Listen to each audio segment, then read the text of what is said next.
Alright, so I think I'm finally going to get a few days of weather where I can actually make some hay. I've had to come down to this farm down here. This is where my grandfather was raised, actually, on my mother's side. It's still in the family. My great uncle lived here until a year or so ago when he passed away. But my Aunt Anna May is still here, and we're farming it. So, it's sandy down here. It's got quite good drainage. It does have a little bit of a washing issue. I'm going to show you what I'm doing here. This is actually, right where I'm working, is actually smooth grown. That's doing warm season grass. And if you can hear this John Deere mower complaining about what I'm mowing, it's 235 horsepower to the header, and it is just, it's taking about every bit of power it's got to cut this hay. So I'm going to get this off my face and you can see what it is. It is wind-blown flat, grown back up through, laid back down again on top of it, and it is just nasty, nasty stuff as far as to mow. When I say nasty, I say nasty kind of in a good way. This is going to be some productive stuff. I got to make these turns, but yeah, I mean, this stuff is rather amazingly heavy. What you're looking at is approximately 3 tons to the acre. I put down 175 units of potash and sulfur with a little bit of with ammonium sulfate, so it was like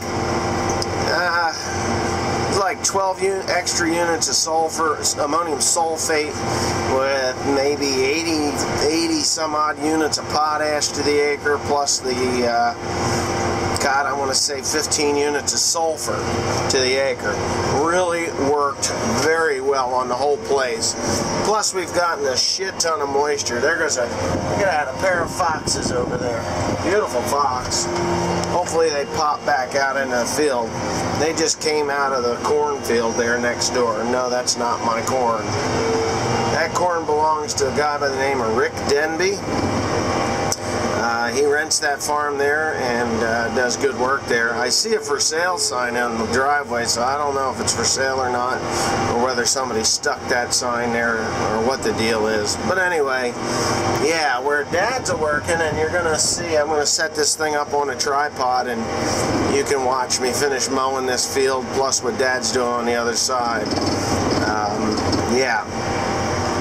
It's really good. I mean, really good hay. I can't complain at all about the tonnage. He's barely able to move because he's in some thick stuff. He's probably in 4.5 ton material. That up there. You can see with that, even with that grass seed header that he's rolling with, he's going pretty slow because he's having a hard time getting it to cut it. So, anyway, yeah, I guess that's about it for me talking. I don't know what else to say about this field other than we're working. A little tired too. We've been taking loads of hay to the mushroom barn. Me and Teresa take off with one truck, and Carl's been running the other one for the last couple of weeks. We've gotten 8 loads a week in since they allowed us to come back in, so that's, yeah, it's a good bit of money. Let's put it that way. 8 loads a week, and that'll get the money back in the coffers after 3 weeks of absolutely nothing at the one farm, and let's see, 7 weeks of absolutely nothing at the other. So I've been cut off for quite a while, and that puts a damper on the pamper when in the cash flow.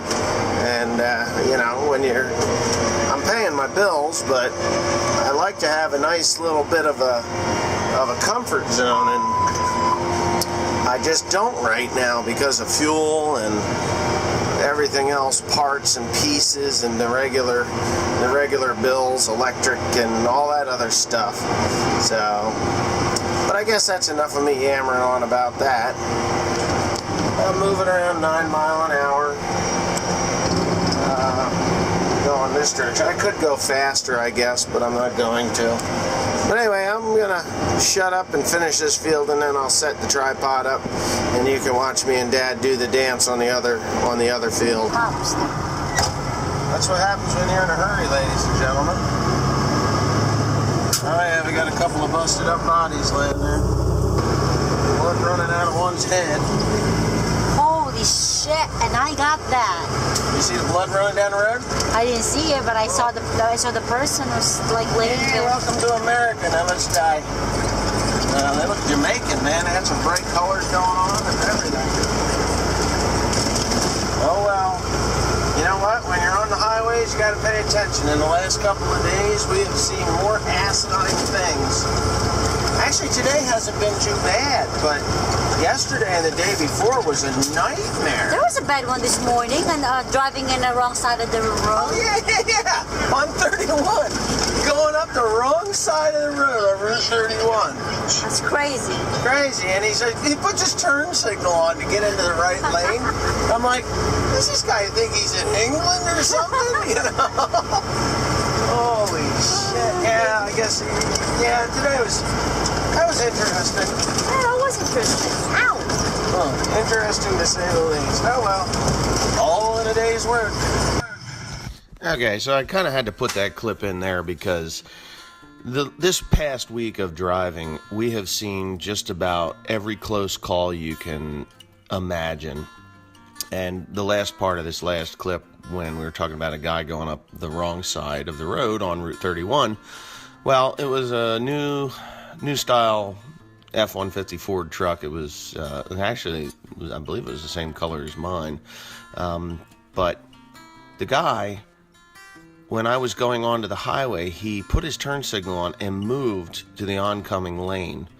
And there's a lane coming down the hill and 2 lanes going up at that section of the highway. And he stays there. No, actually, there's 4 lanes right there. 2 down, 2 up. So the one lane that's coming down is an exit lane, and it's just crazy. To me, it was just absolutely insane at that point. Well, I'm on the highway, and he's still in the oncoming lane, and where it's narrowing down to 1 lane, he puts his turn signal on, and he moves over, and then he's hogging up the whole right-hand side of that lane. But anyways, enough of that. The guy was clearly drunk. He went up about 2 miles, made a right-hand turn after swerving and doing some crazy stuff, and he was gone. I thought about calling the police on him, but you know what? Sometimes that's more of a hassle than not, and I just said to hell with it. But anyways, onto the grass that I'm cutting right here. This grass, you can see Dad at the top of the field, but this grass is warm season grass. If you have cool season grasses or invasives in these fields in the spring, they will actually choke this grass out. It is really hard to maintain warm season grass for any amount of time unless you let it go to seed or pollinate or whatnot, and you cannot cut it too close to the ground. So when you see me baling this thing in a couple of days, you're probably going to be like, oh, well, my God, you left half of it there. Well, the shit's 8 feet tall, thicker than thieves at the bottom. It is a 4 ton to the acre dry matter field. I mean, these fields, 4 or 5 tons this year. It's crazy heavy. I'm not going that fast. I'm only going around 7-8 miles per hour here, and Dad is doing the same thing because 235 horsepower. It's really pushing hard right up into the red on the meter, which I never do that. This is like the first year that I've had these issues, and this cuts rather easily compared to, say, second cut that's 4 tons to the acre. But anyways, with that being said, hopefully my father, he likes to cut things low, like really low. He gets greedy when it comes to this stuff, and I'm constantly yelling at him, tilt that thing back, tilt it back, for the reason. The main reason is, while this stuff is alive and actively growing, the heart of the plant is exposed up in the stalk quite a ways, like quite a ways, or what they call the heart of the plant. So if you cut it any lower than 6 inches, you're severely damaging its ability to regrow. And orchard grass is around 4 inches. Warm season grasses, they would like it to be about 8 inches left behind. 6 would be okay, 8 inches is great. But, you know, we do what we do and we get it done as best we can. And, yeah, that's the end of the clip. So, but whatever. I'm going to send Timothy and Cody down here today because it is, what is today, Saturday? We are finally getting the warm weather that we need to possibly make a ton of hay, and I mean a ton of hay. I'm going to try and get in the next couple of days 1,000 bales of hay baled.